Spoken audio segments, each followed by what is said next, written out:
Hello everyone, I am Damayanti. Welcome to my YouTube channel. एवं मैं आलोचना करी टीएससी पेपर 1 यूनिट 1 ओडिशार संक्षिप्त इतिहास। Short question. क्वेश्चन नंबर 1, भारत वर्षर केउं दिगरे ओडिया अवस्थित? पूर्व दिगरे। भौगोलिक दृष्टिकोण ओडिशा को केते भागरे विभक्त? 4 भागरे। उत्तर मालभूमि, पूर्व घाट, केन्द्रीय अंचल, उपकूलवर्ती समतल अंचल। ओडिशार प्राचीनतम आदिवासी केउं माने? आदिवासी माने। ओडिशार आदिवासी केउं केउं गोष्ठी रे विभक्त? कंध, शबर, गंड, सांताल, जुआंग, भूया इत्यादि। एटा एग्जाम रे बहुत टाइम पड़े। ओडिशार प्राचीनतम नाम थिला ओ कौन थिला ओ यह कौन कौन उल्लेख करा जाए? कलिंग, कौंगद, त्रिकलिंग, उत्कल एवं उड्र। एटा मते बहुत टाइम एग्जाम रे पड़े। अशोक कलिंग आक्रमण केबे करथिले? 261। केउं युद्ध पर अशोक चंडाशोकर धर्माशोक होइतिले? कलिंग युद्ध। खारवेल केउं वंशर राजा थिले बोली हाथी गुंफा शिलालेख रे उल्लेख होइछि? चेदी वंशर राजा थिले बोली हाथी गुंफार शिलालेखर उल्लेख अछि। मेघ वाहनर अर्थ कौन? यार अर्थ होछि विशाल मेघ मानकर आहरणकारी अर्थात वृष्टि देवार देवता इंद्र को मेघ वाहन कह जाए। दिवस 17 अर्थ कौन? दिवस 17 अर्थ है 300 वर्ष। भौम वंश राजत्व केबे आरंभ होइतिला? भौम वंश राजत्व 8म शताब्दीर प्रथम भागरे आरंभ होइतिला बोली ऐतिहासिक माने मत दियंती। भौम शासन काल रे ओडिशा रे केउं धर्म प्रचलित? हीनजान और महाजान। केउं 3 जन भौम राजा प्रथमे बौद्ध धर्म ग्रहण करथिले?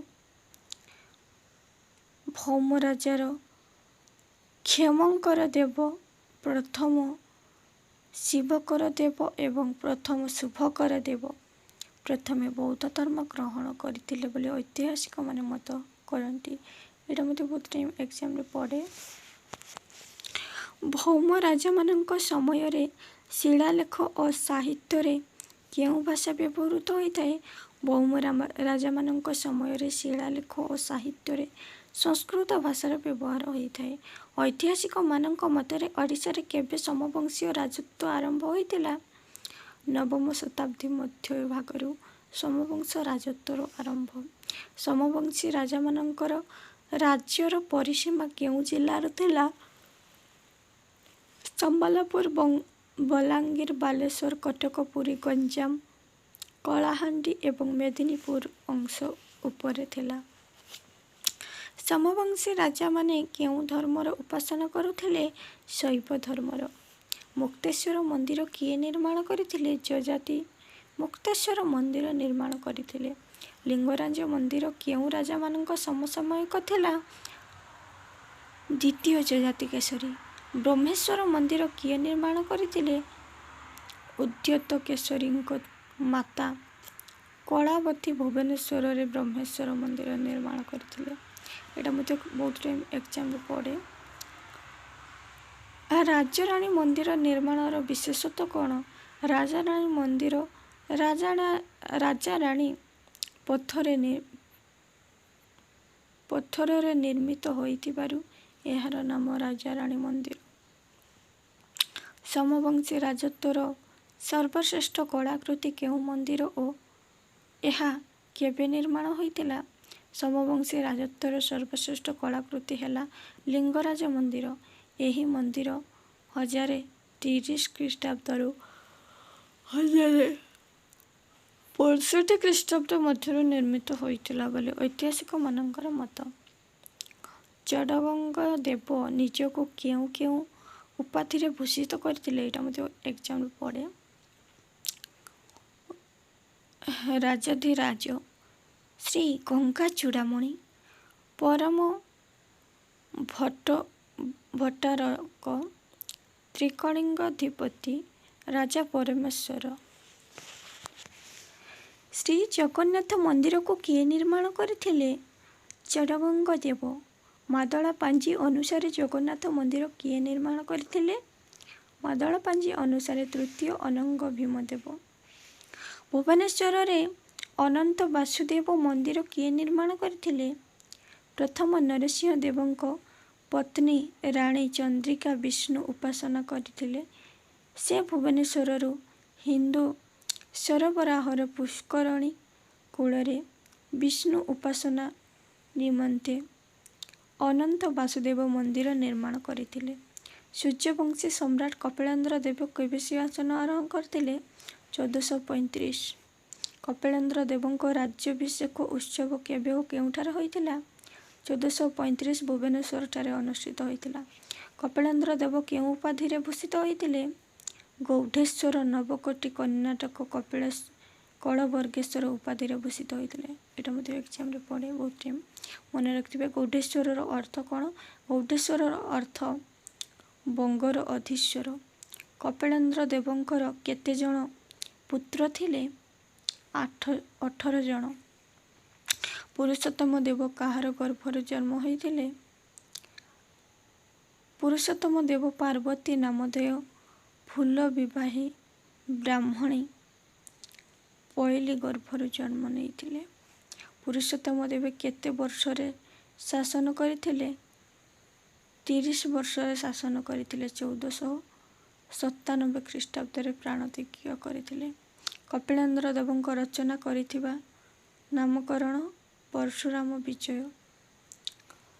ଆଫଗାନମାନେ ଓଡ଼ିଶାରେ କେବେ ଶାସନ କରିଥିଲେ? 1568ରୁ 1592।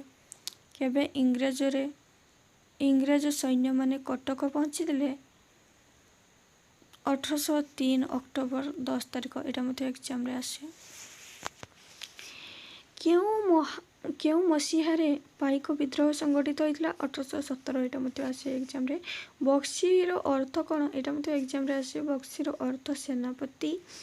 ବକ୍ସି ଜଗବନ୍ଧୁ ବିଦ୍ୟାଧର ମହାପାତ୍ର କେବେ କେଉଁଠାରେ ମୃତ୍ୟୁବରଣ କରିଥିଲେ? 1829 ମସିହା ଜାନୁଆରୀ 24 କଟକଠାରେ ବକ୍ସି ଜଗବନ୍ଧୁ ମୃତ୍ୟୁବରଣ। ଇଂରାଜୀ ସରକାର ଧନଞ୍ଜୟ ଭଞ୍ଜଙ୍କୁ କାହିଁକି ଗାଦିଚ୍ୟୁତ କରିଥିଲେ?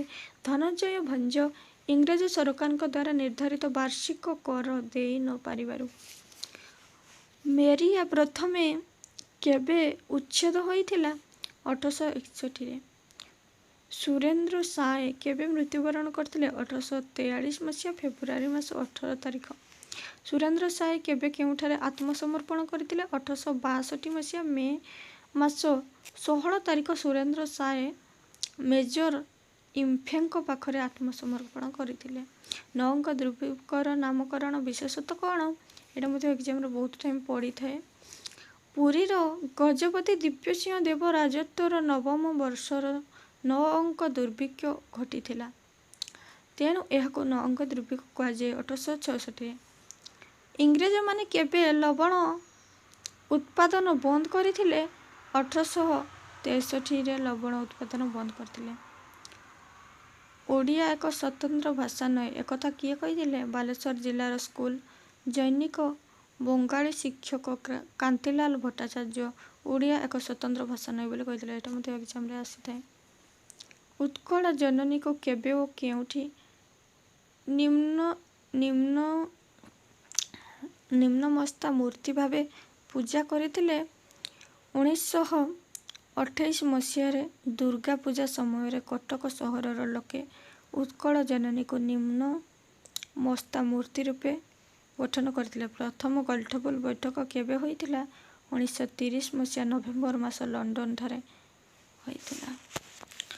ସ୍ୱତନ୍ତ୍ର ଓଡ଼ିଆ ପ୍ରଦେଶ ଗଠନ କରାଯାଇଥିଲା 1936 ମସିହା ଏପ୍ରିଲ 1ରେ ସ୍ୱତନ୍ତ୍ର ଓଡ଼ିଶା ପ୍ରଦେଶ ଗଠନ କରିଥିଲା। ଜାତୀୟ କଂଗ୍ରେସ ପ୍ରଥମ ଅଧିବେଶନ କେବେ ଅନୁଷ୍ଠିତ ହୋଇଥିଲା? 1885। ଗୋପବନ୍ଧୁ ଦାସ କେବେ ହଜାରିବାଗ ଜେଲରୁ ମୁକ୍ତି ହୋଇଥିଲେ? 1924 ଜୁନ 26। ପ୍ରଜାତନ୍ତ୍ର ସମ୍ବାଦପତ୍ର କେବେ ପ୍ରକାଶ ପାଇଥିଲା? 1923 ସେପ୍ଟେମ୍ବର 2। ଲବଣ ସତ୍ୟାଗ୍ରହ କେବେ କେଉଁଠାରେ ଆରମ୍ଭ ହୋଇଥିଲା? 1930 ମାର୍ଚ୍ଚ ମାସ। ଓଡ଼ିଆ ଆଉ କେଉଁ ସ୍ଥାନରେ ଲବଣ ସତ୍ୟାଗ୍ରହ ଆରମ୍ଭ ହୋଇଥିଲା? ଓଡ଼ିଶାରେ। ଆଉ କେଉଁ ସ୍ଥାନରେ ଲବଣ ସତ୍ୟାଗ୍ରହ ହୋଇଥିଲା? ଓଡ଼ିଶାର ବାଲେଶ୍ୱର ଜିଲ୍ଲାରେ, ମାର୍ଥା କଟକ ଜିଲ୍ଲାର କୁଜଙ୍ଗ, ପୁରୀ ଜିଲ୍ଲାର କୁହୁଡ଼ିଠାରେ ହୋଇଥିଲା। ଫରୱାର୍ଡ଼ ବ୍ଲକ ଶାଖା କିଏ ଗଠନ କରିଥିଲେ? ସୁଭାଷ ଚନ୍ଦ୍ର ବୋଷ। ଉତ୍କଳ ଗୌରବ ମଧୁସୂଦନ ଦାସ କେବେ ଓ କେଉଁଠାରେ ଜନ୍ମଗ୍ରହଣ କରିଥିଲେ? 1848 ମସିହା ଏପ୍ରିଲ 28 ତାରିଖ କଟକ ଜିଲ୍ଲାର ସତ୍ୟଭାମାପୁରଠାରେ। କିଏ କେବେ ଉତ୍କଳ ସମ୍ମିଳନୀ ଗଠନ କରିଥିଲେ? 1903 ମସିହାରେ। ଉତ୍କଳ ଗୌରବ ମଧୁସୂଦନ ଦାସ। ମଧୁସୂଦନ ଦାସ କେବେ ଇହଲୋକ ସମ୍ବରଣ କରିଥିଲେ? 1943 ଫେବୃଆରୀ 4। ୟୁନିଟ୍ 2 ଓଡ଼ିଶାରେ ବୌଦ୍ଧ ସଂସ୍କୃତି, ଶୈବ ଓ ବୈଷ୍ଣବ ସଂସ୍କୃତି। କ୍ୱେଶ୍ଚନ୍ ନମ୍ବର 1 ଐତିହାସିକ ମତରେ ଓଡ଼ିଶାରେ ବୌଦ୍ଧ ଧର୍ମ କେବେ ଜନପ୍ରିୟ ହୋଇଥିଲା? ଖ୍ରୀଷ୍ଟପୂର୍ବ 6ଠ ଶତାବ୍ଦୀରୁ ଖ୍ରୀଷ୍ଟାବ୍ଦ 9ମ ଶତାବ୍ଦୀ ପର୍ଯ୍ୟନ୍ତ। କେଉଁ ଦୁଇଜଣ ଉତ୍କଳୀୟ ଭାଷୀ ବଣିକମାନଙ୍କୁ ଗୌତମ ବୁଦ୍ଧ ବୌଦ୍ଧ ଧର୍ମରେ ଦୀକ୍ଷିତ କରିଥିଲେ? ତପସ୍ୱୀ ଓ ଭଲ୍ଲିକ। ଏଇଟା ବହୁତ ଟାଇମ୍ ଏକ୍ଜାମ୍ରେ ପଡ଼େ। ଉତ୍କଳ ଦେଶର ଚୈତ୍ୟ ମନ୍ଦିର କ'ଣ ଉପସ୍ଥାପନ ହୋଇଥିଲା? ବଣିକ ତପସ୍ୱୀ ଓ ଭଲ୍ଲିକଙ୍କୁ ଗୌତମ ବୁଦ୍ଧ ନିଜର କେଶଗୁଚ୍ଛରୁ କିଛି ପ୍ରଦାନ କରି ତାହାକୁ ଚୈତ୍ୟ ମନ୍ଦିରରେ ଉପସ୍ଥାପନ କରିବା ପାଇଁ ପରାମର୍ଶ ଦେଇଥିଲେ।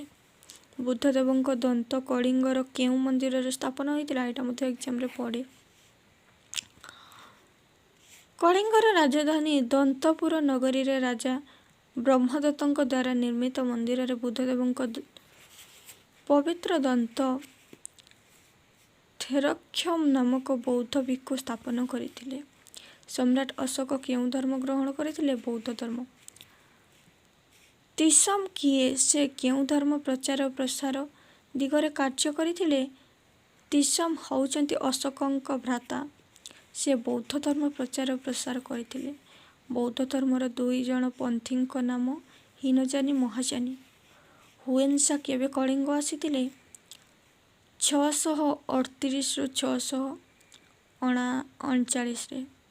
ପ୍ରଥମ ଶୁଭକର ନିଜକୁ କେଉଁ ନାମରେ ନାମିତ କରିଥିଲେ?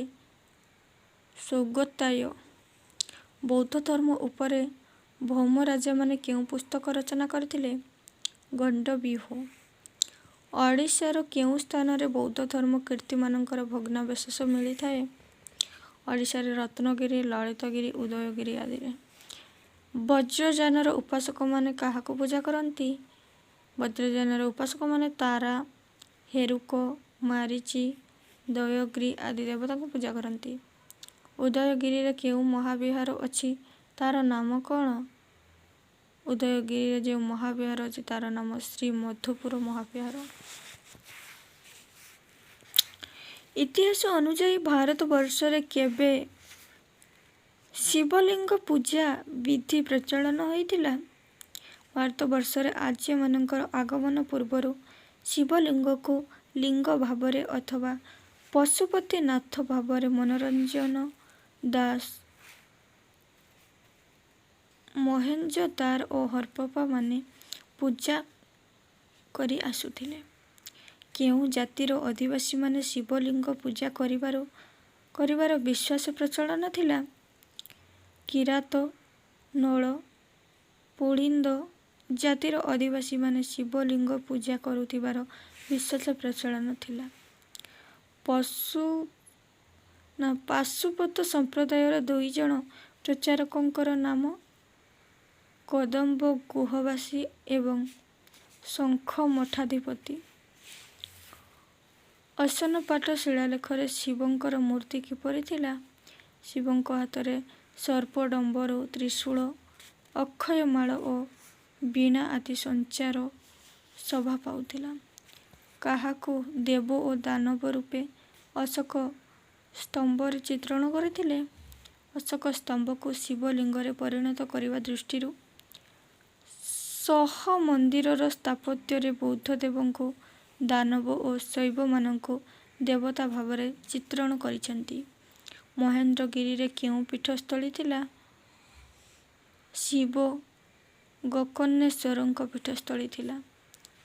ଶବର ଓ ପୁଳିନ୍ଦମାନେ ଶିବଙ୍କୁ କେଉଁ ଦୃଷ୍ଟିରେ ଦେଖୁଥିଲେ? ଶବର ଓ ପୁଳିନ୍ଦମାନେ ଶିବଙ୍କୁ ସୃଷ୍ଟିକର୍ତ୍ତା, ପାଳନକର୍ତ୍ତା ଓ ସୃଷ୍ଟିର ସଂହାରକର୍ତ୍ତା ଭାବେ ବିଶ୍ୱାସ କରୁଥିଲେ। ଗଙ୍ଗମାନଙ୍କର ଦ୍ୱାରା ଶିବ ମନ୍ଦିର କେଉଁଠାରେ ନିର୍ମାଣ ହୋଇଥିଲା? ମହେନ୍ଦ୍ରଗିରିଠାରେ ନିର୍ମାଣ ହୋଇଥିଲା।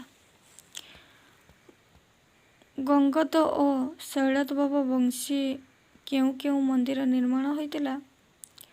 ଗଙ୍ଗଦ ଓ ଶୈଳୋଦ୍ଭବ ବଂଶୀ ଭରତେଶ୍ୱର, ଲକ୍ଷ୍ମେଶ୍ୱର ଓ ସ୍ୱର୍ଣ୍ଣଜଳେଶ୍ୱର ମନ୍ଦିରରେ ନିର୍ମାଣ ହୋଇଥିଲା। ଉମାମହେଶ୍ୱର ମୂର୍ତ୍ତି କେଉଁଠାରେ ଦେଖିବାକୁ ମିଳେ?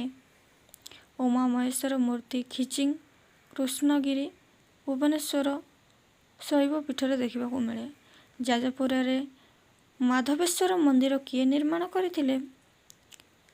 ଭୌମକର ରାଜବଂଶର ରାଣୀ ମାଧବେଶ୍ୱର ନିର୍ମାଣ କରିଥିଲେ। ପରମ ମାହେଶ୍ୱରୀ ନାମରେ କିଏ ଭୂଷିତ ହୋଇଥିଲେ?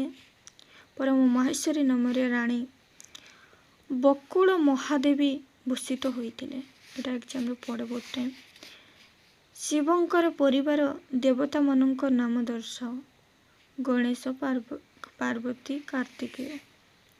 କେଉଁ ବଂଶର ରାଜତ୍ୱରେ ଓଡ଼ିଶାର ଶୈବ ଧର୍ମର ସ୍ୱର୍ଣ୍ଣଯୁଗ କୁହାଯାଏ? ସୋମବଂଶୀ ରାଜତ୍ୱରେ। କେଉଁ ମନ୍ଦିରରେ ଶୈବ ଓ ଶାକ୍ତ ଧର୍ମ ସମନ୍ୱୟ ଦେଖିବାକୁ ମିଳେ? 64 ଯୋଗିନୀ ମନ୍ଦିରରେ। ସୋମବଂଶର ରାଜାମାନେ କେଉଁ ଅଞ୍ଚଳରେ ଶୈବ ମନ୍ଦିରମାନ ନିର୍ମାଣ କରିଥିଲେ? ଝରିଆଲାରେ ତନ୍ତ୍ରପୀଠ, ବେଲଖଣ୍ଡି, ଚୋରଦାରେ ଶୈବ ମନ୍ଦିର ନିର୍ମାଣ ଦେଖିବାକୁ ମିଳେ। କେଉଁ ଶତାବ୍ଦୀରୁ ମୁକ୍ତେଶ୍ୱର ମନ୍ଦିର ନିର୍ମାଣ ହୋଇଥିଲା? 10ମ ଶତାବ୍ଦୀରେ। ସାମ୍ରାଜ୍ୟବାଦୀ ଗଙ୍ଗମାନେ କେବେ ଶିବ ଉପାସନା କରୁଥିଲେ? 1118ରେ। କେଉଁ ସ୍ଥଳୀ ଶୈବ, ବୈଷ୍ଣବ ଓ ଶାକ୍ତ ଧର୍ମର ମିଳନ ସ୍ଥଳୀ? ଜଗନ୍ନାଥ ଧର୍ମଶୈଳୀ। ସଦାଶିବ ମଠ କିଏ ନିର୍ମାଣ କରିଥିଲେ? ସମ୍ରାଟ ନରସିଂହ ଦେବ। କେଉଁ ସମ୍ରାଟ ନିଜକୁ ହରି, ଶିବ ଓ ଦୁର୍ଗାଙ୍କ ଭକ୍ତ ବୋଲି ଦର୍ଶାଇଥିଲେ? ତୃତୀୟ ଅନଙ୍ଗ ଭୀମଦେବ। ବୈଷ୍ଣବ ଧର୍ମର ମତବାଦର ଦେବତା କିଏ? କୃଷ୍ଣ, ବାସୁଦେବ ଓ ନାରାୟଣ ଅଟନ୍ତି। ଭାଗବତ ଧର୍ମର ପ୍ରଚାର ଓ ପ୍ରସାର କେଉଁ ଯୁଗରେ ହୋଇଥିଲା? ଭାଗବତ ଧର୍ମର ପ୍ରଚାର ଓ ପ୍ରସାର ଉତ୍ତର ଭାରତରେ ମୌର୍ଯ୍ୟ ଯୁଗରେ ହୋଇଥିଲା। କେଉଁ ବଂଶୀୟ ରାଜାମାନେ ବୈଷ୍ଣବ ଧର୍ମର ସମର୍ଥକ ଥିଲେ? ଶୁଙ୍ଗ ରାଜାମାନେ। କଳିଙ୍ଗରେ ବୈଷ୍ଣବ ଧର୍ମର ଆରମ୍ଭ ଘଟିଥିଲା, ଏହାର ସତ୍ୟତା ପ୍ରତିପାଦନ କର। ଐତିହାସିକ ମତ ଅନୁସାରେ ଖାରବେଳ ହାତୀଗୁମ୍ଫା ଅଭିମୁଖରେ ଥିବା ସର୍ବ ପୂଜକ ଓ ସର୍ବଦେବାୟତନ ସଂସ୍କାରକାର ଉକ୍ତିକୁ ନେଇ କଳିଙ୍ଗରେ ବାସୁଦେବଙ୍କ ପ୍ରଚାରିତ ଭାଗବତ ଧର୍ମ ପ୍ରଚଳିତ ଥିବାର ବିଶେଷ ଦେଖିବାକୁ ମିଳେ। ଶ୍ରୀପୁରଠାରେ ନିର୍ମିତ ଲକ୍ଷ୍ମଣ ମନ୍ଦିର ପୃଷ୍ଠପୋଷକ କିଏ ଥିଲେ? ପାଣ୍ଡୁ ବଂଶର ରାଣୀ ବାସଟା। ବୈଷ୍ଣବ ଧର୍ମର ଉପାସକ ପାଇଁ ଶ୍ରେଷ୍ଠ ପୀଠସ୍ଥଳୀର ନାମ କ'ଣ ଥିଲା? ଶ୍ରେଷ୍ଠ ପୀଠସ୍ଥଳୀର ନାମ ଶ୍ରୀକ୍ଷେତ୍ର ଜଗନ୍ନାଥ ମନ୍ଦିର। ବିଷ୍ଣୁ ଉପାସନା ପାଇଁ କେଉଁ ସ୍ଥାନର ସ୍ୱତନ୍ତ୍ର ପରିଚୟ ମିଳେ? ପୁରୀ ସ୍ୱତନ୍ତ୍ର ପରିଚୟ ବହନ କରେ। ସୂର୍ଯ୍ୟଙ୍କର ପାଇଁ କେଉଁ ମନ୍ଦିର ପ୍ରସିଦ୍ଧି ଲାଭ କରିଥିଲା? କୋଣାର୍କ। କେଉଁ ବଂଶର ରାଜାମାନେ ଶୈବ ଧର୍ମକୁ ଅଧିକ ଗୁରୁତ୍ୱ ଦେଉଥିଲେ? ଭଙ୍ଗ ବଂଶର ରାଜାମାନେ। ଜଗନ୍ନାଥ ମନ୍ଦିର କିଏ ନିର୍ମାଣ କରିଥିଲେ? ଅନନ୍ତ ବର୍ମା ଚୋଡ଼ଗଙ୍ଗ ହିନ୍ଦୁ ଗଜପତି। ବିଷ୍ଣୁଙ୍କର ଉପାସନାର ପବିତ୍ର ପର୍ବ ଓ ଦିନମାନଙ୍କର ନାମ କ'ଣ? ବୈଶାଖ ପୂର୍ଣ୍ଣିମା, କାର୍ତ୍ତିକ ଶୁକ୍ଳ ଦ୍ୱାଦଶୀ ଓ ମାଘ ପୂର୍ଣ୍ଣିମା। ବୈଷ୍ଣବ ଧର୍ମର ପ୍ରଚାରକ ଭାବେ 4 ଜଣ ସନ୍ଥମାନଙ୍କର ନାମ ରାମାନୁଜ, ନରହରି ତୀର୍ଥ, ନରସିଂହ ମହାମୁନି, ନରସିଂହ ଭାରତୀ ପ୍ରମୁଖ। ଶ୍ରୀମନ୍ଦିରର ଉଚ୍ଚତା କେତେ? 124 ଫୁଟ 8 ଇଞ୍ଚ। ଏଇଟା ମୋତେ ଏକ୍ଜାମରେ ପଡ଼େ। କିଏ ଅନନ୍ତ ବାସୁଦେବ ମନ୍ଦିର ନିର୍ମାଣ କରିଥିଲେ? ଚଡ଼ଗଙ୍ଗଙ୍କର ଦୁହିତା ଚନ୍ଦ୍ରିକା କୁମାରୀ ଭୁବନେଶ୍ୱରଠାରେ। ଚୈତନ୍ୟ କେଉଁ ମସିହାରେ ପୁରୀ ଆସିଥିଲେ ଏବଂ ସେ ସମୟରେ ପୁରୀର ଗଜପତି କିଏ ଥିଲେ? 1509ରେ ଆସିଥିଲେ। ସେ ସମୟରେ ପୁରୀର ଗଜପତି ଥିଲେ ପ୍ରତାପରୁଦ୍ର ଦେବ। କେଉଁ ରାଜା ପରମ ବୈଷ୍ଣବ ବିରୁଦ୍ଧ ଧାରଣ କରୁଥିଲେ? ଅନନ୍ତ ବର୍ମା। ଚଡ଼ଗଙ୍ଗ। ପୁରୀରେ ଏମାର ମଠ କିଏ ସ୍ଥାପନ କରିଥିଲେ? ରାମାନୁଜ। ଏମାର ମଠ କ'ଣ ପାଇଁ ପ୍ରସିଦ୍ଧ? ସର୍ବପ୍ରଥମ ବୈଷ୍ଣବ ମଠ ଭାବେ ପ୍ରସିଦ୍ଧ। ଚୈତନ୍ୟ କେଉଁ ମନ୍ଦିର ବା କେଉଁ ଧର୍ମର ପ୍ରଚାର କରିଥିଲେ? ଗୌଡ଼ୀୟ ବୈଷ୍ଣବ ଧର୍ମ। ଉତ୍କଳୀୟ ବୈଷ୍ଣବ କେଉଁ ମାର୍ଗକୁ ଅଧିକ ଗୁରୁତ୍ୱ ଦେଇଥିଲା? ଜ୍ଞାନ ମିଶ୍ରା ଭକ୍ତିକୁ ଅଧିକ ଗୁରୁତ୍ୱ ଦେଇଥିଲା। ୟୁନିଟ୍ 3 ଜଗନ୍ନାଥ ସଂସ୍କୃତି ଓ ଆଦିବାସୀ ସଂସ୍କୃତି। ଜଗନ୍ନାଥ ମନ୍ଦିର କେଉଁ ରାଜାମାନଙ୍କର ସମୟରେ ନିର୍ମିତ ହୋଇଥିଲା? ଦ୍ୱାଦଶ ଶତାବ୍ଦୀରେ ସମ୍ରାଟ ଅନନ୍ତ ବର୍ମଣ ଚଡ଼ଗଙ୍ଗ ଦେବଙ୍କ ଦ୍ୱାରା ପୁରୀର ବିଶାଳ ମନ୍ଦିର ଜଗନ୍ନାଥ, ବଳଭଦ୍ର, ସୁଭଦ୍ରା ନାମକ 3 ଠାକୁରଙ୍କ ସହ ସୁଦର୍ଶନ ସହିତ ପୂଜା ପାଇଥାନ୍ତି।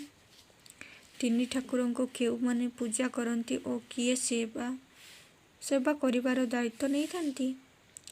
ଜଗନ୍ନାଥ, ବଳଭଦ୍ର, ସୁଭଦ୍ରା ବିଗ୍ରହକୁ ଦଇତାପତିମାନେ ସେବା କରନ୍ତି। ପଣ୍ଡାମାନେ ପୂଜା କରିବାର ବିଧି ପ୍ରଚଳିତ ଅଛି। ଶବରମାନେ ଜଗନ୍ନାଥକୁ କେଉଁ ରୂପରେ ପୂଜା କରନ୍ତି? ନୀଳମାଧବ। ମାଦଳ ପାଞ୍ଜି ଅନୁସାରେ ପୁରୀର ବିଷ୍ଣୁ ମନ୍ଦିର କେଉଁ ରାଜବଂଶ ଦ୍ୱାରା ନିର୍ମିତ? ସୋମବଂଶୀ ରାଜ ଦ୍ୱାରା। ଜଗନ୍ନାଥ ମନ୍ଦିରରେ କେଉଁ କେଉଁ ଧର୍ମ ବିଲୀନ ଅଟେ?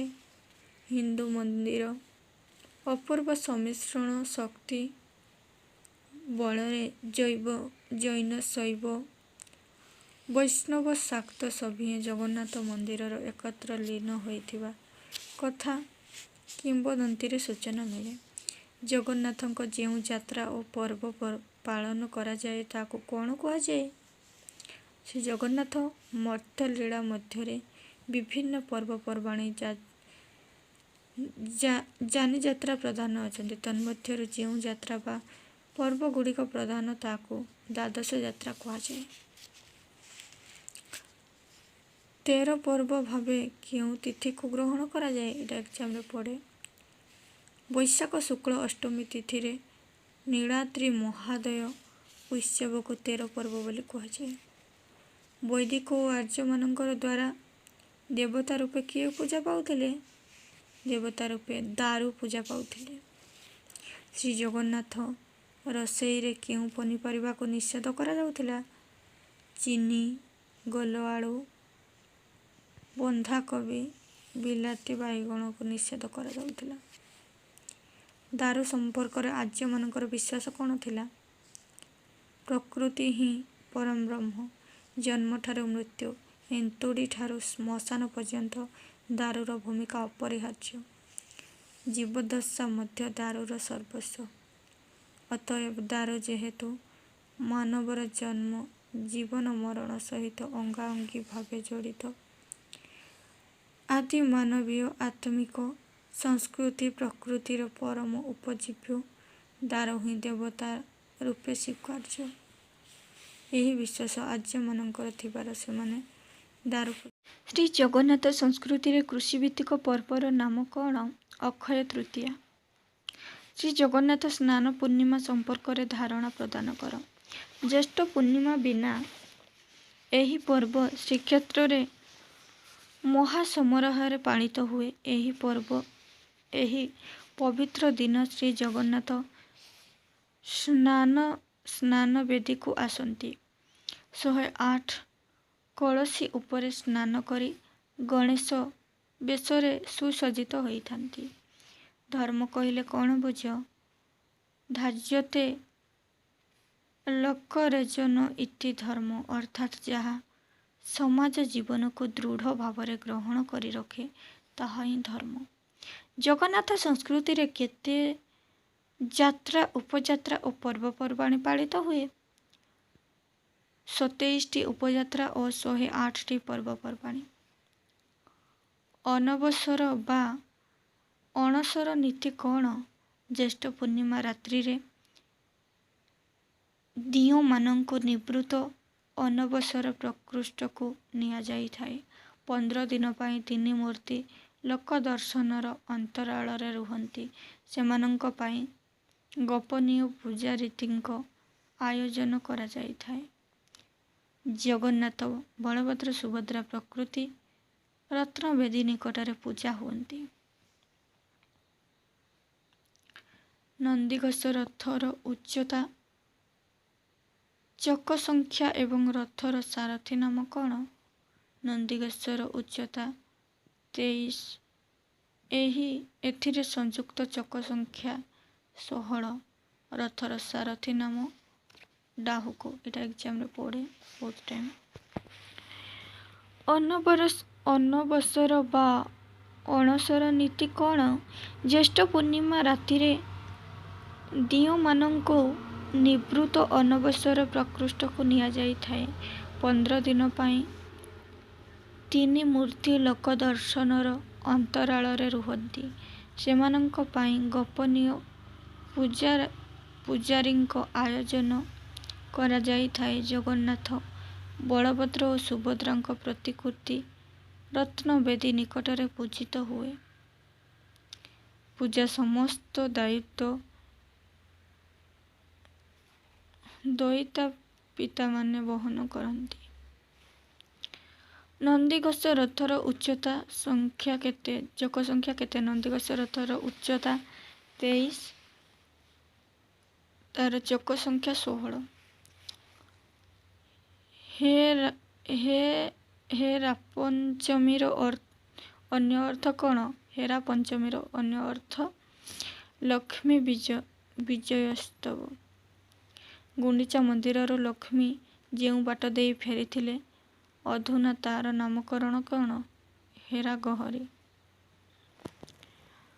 ଭାଷା ଦୃଷ୍ଟିରୁ ଜନଜାତିକୁ କେତେ ଭାଗରେ ବିଭକ୍ତ? 4 ଭାଗରେ। ଭାରତୀୟ, ଆର୍ଯ୍ୟଭାଷା, ଦ୍ରାବିଡ଼, ତିବ୍ବତୀୟ, ବର୍ମା, ଅଷ୍ଟ୍ରିକ।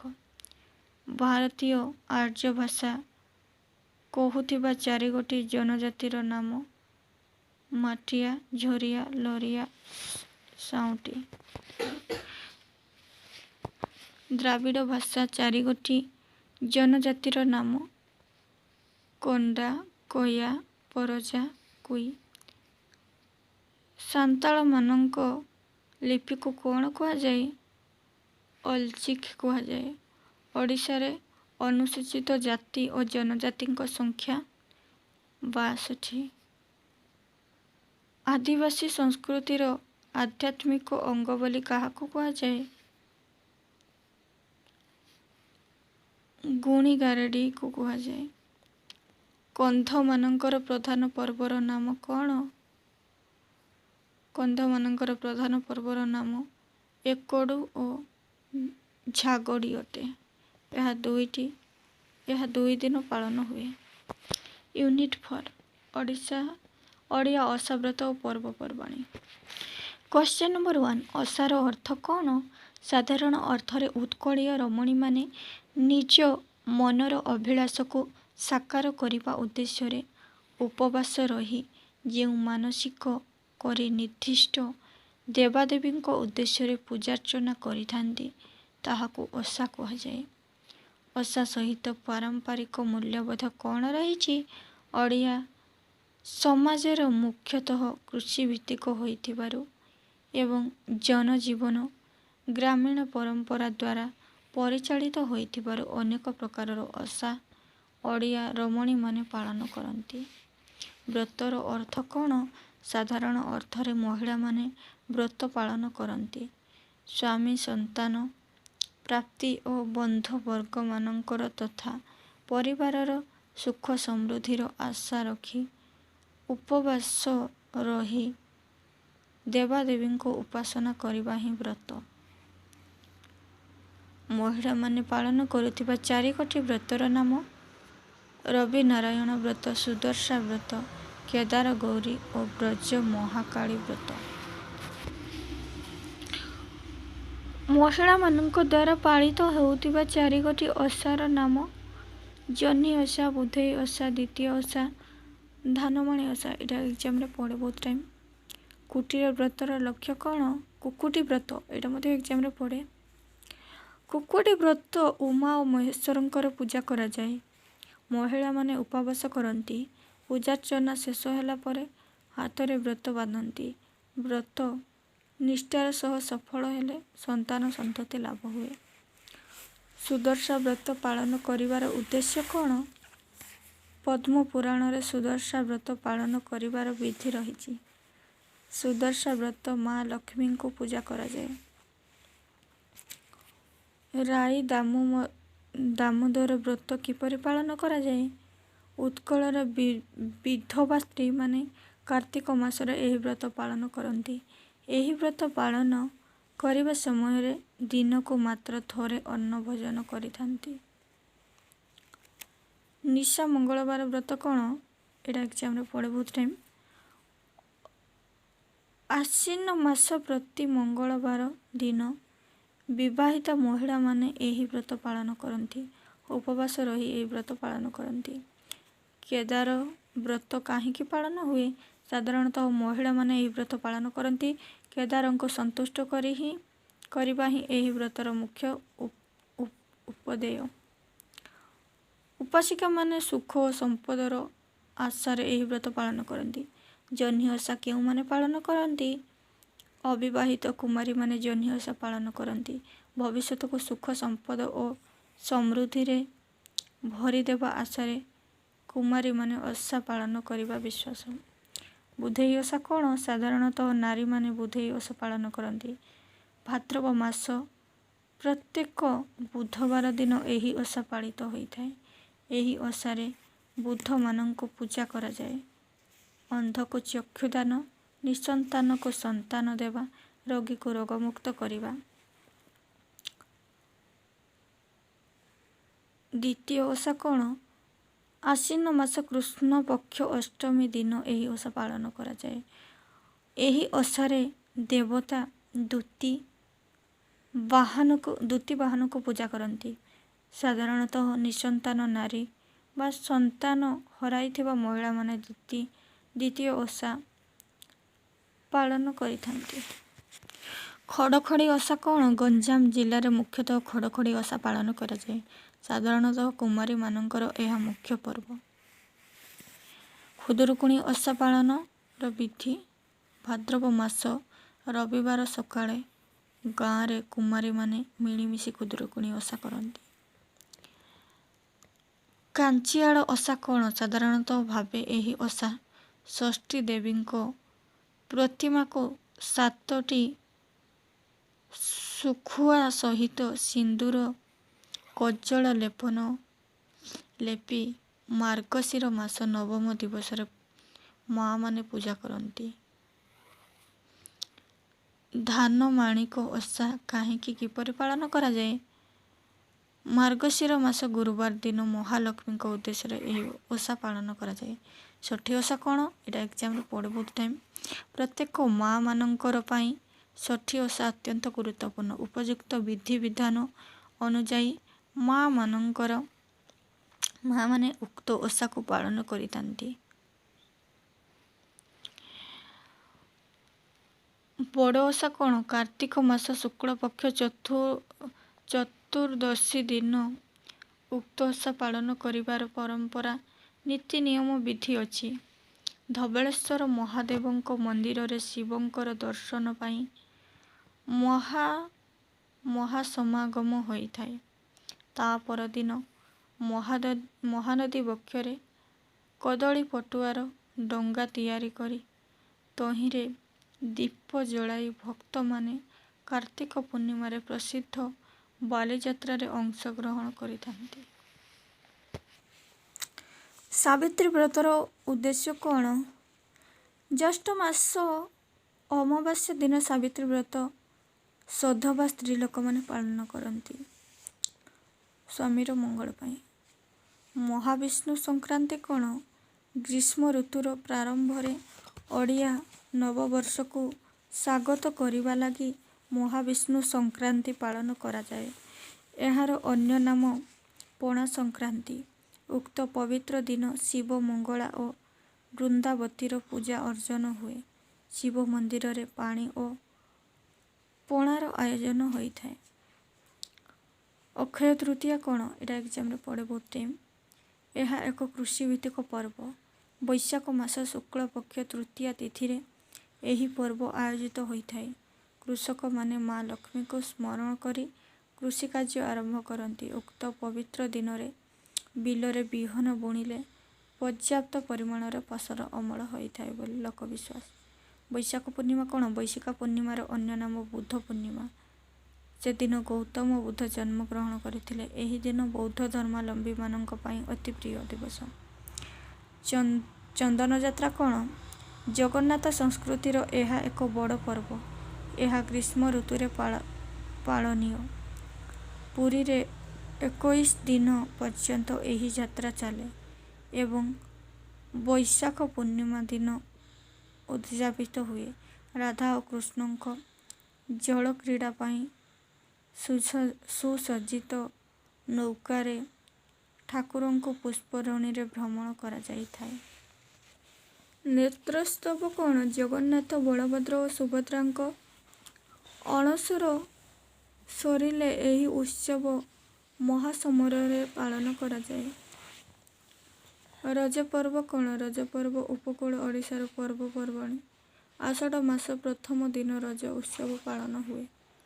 ରଥଯାତ୍ରା କ'ଣ? ଆଷାଢ଼ ଶୁକ୍ଳ ପକ୍ଷ ଦ୍ୱିତୀୟା ତିଥିରେ ଠାକୁର ତିନି ରଥରେ ସୁସଜ୍ଜିତ ହୋଇ ପୁରୀ ବଡ଼ଦାଣ୍ଡରେ ଲକ୍ଷ ଲକ୍ଷ ଭକ୍ତଙ୍କ ସମାରୋହରେ ମାଉସୀ ମା ମନ୍ଦିରକୁ ଯାଆନ୍ତି। ମହାଳୟା କ'ଣ? ଏଇଟା ବହୁତ ଟାଇମ୍ ଏକ୍ଜାମରେ ଆସିଥାଏ, ମନେ ରଖିଥିବେ। ଏଇଟା 2 ମାର୍କିଆ କିମ୍ବା 3 ମାର୍କିଆ ମଧ୍ୟ ଆସିଥାଏ। ମହାଳୟା ପିତୃପୁରୁଷଙ୍କ ଶ୍ରାଦ୍ଧ ଓ ତର୍ପଣ ପାଇଁ ଏକ ପବିତ୍ର ଦିବସ। ଆଶ୍ୱିନ ଅମାବାସ୍ୟା ଦିନ ରକ୍ଷଣଶୀଳ ପରିବାରରେ ପିତୃପୁରୁଷଙ୍କ ଉଦ୍ଦେଶ୍ୟରେ ଶ୍ରାଦ୍ଧୋତ୍ସର୍ଗ କରାଯାଏ। ତା ପରଦିନ ଠାରୁ 15 ଦିନ ପର୍ଯ୍ୟନ୍ତ ମହାଳୟା ଶ୍ରାଦ୍ଧ ପାଳିତ ହେବା ବିଧି ଥିବାରୁ ଉକ୍ତ 15 ଦିନକୁ ପିତୃପକ୍ଷ କୁହାଯାଏ। ବିଶ୍ୱକର୍ମା ପୂଜା କ'ଣ? ବିଶ୍ୱକର୍ମା ଦେବତାଙ୍କ ସ୍ଥପତି ଓ ଯନ୍ତ୍ରୀ। ତାଙ୍କୁ ହିନ୍ଦୁ ସମାଜର ବର୍ଦ୍ଧିକର ସମ୍ପ୍ରଦାୟ ନାମିଥାନ୍ତି। ଯେଉଁମାନେ ଗୃହ ନିର୍ମାଣ ଶିଳ୍ପ ସହ ସମ୍ପୃକ୍ତ ସେମାନେ ବିଶ୍ୱକର୍ମାଙ୍କ ପୂଜା ବା ଭକ୍ତ। ସେ ଜଗନ୍ନାଥ, ବଳଭଦ୍ର, ସୁଭଦ୍ରା ବିଗ୍ରହ ନିର୍ମାଣ କରିବାରେ ପ୍ରବାହିତ ଅଛନ୍ତି।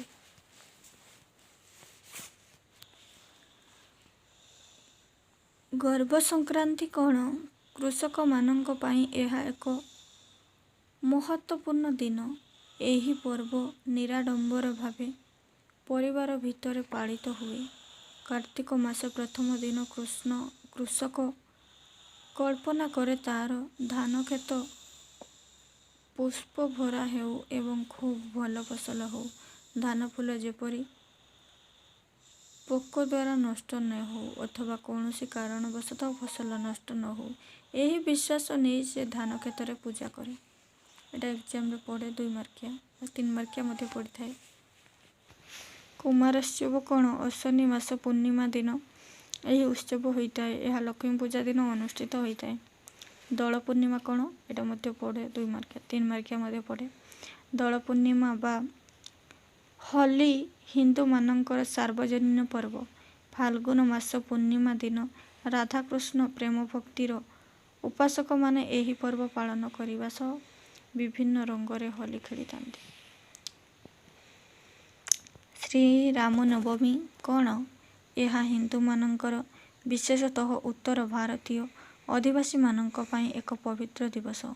ଓଡ଼ିଶାରେ ସର୍ବତ୍ର ଏହି ପର୍ବ ପାଳିତ ହୁଏ ନାହିଁ। ଯେଉଁଠାରେ ହିନ୍ଦୀ ଭାଷାଭାଷୀ ଲୋକେ ଅଧିକ ପରିମାଣରେ ବାସ କରନ୍ତି, ସେଠାରେ ଶ୍ରୀରାମନବମୀ ପର୍ବ ଅତି ଆଡ଼ମ୍ବର ସହ ପାଳନ ହୋଇଥାଏ। ଆଜିର ଆଲୋଚନା ଏତିକିରେ ସମାପ୍ତ କରୁଛି। ନମସ୍କାର। ସର୍ଟ କ୍ୱେଶ୍ଚନ୍ ଶେଷ ହେଲା। ପରବର୍ତ୍ତୀ ଭିଡ଼ିଓରେ ଲଙ୍ଗ କ୍ୱେଶ୍ଚନ୍ ଆଲୋଚନା କରିବି। ଭିଡ଼ିଓଟିକୁ ଭଲ ଲାଗିଥିଲେ ଲାଇକ୍ ସେୟାର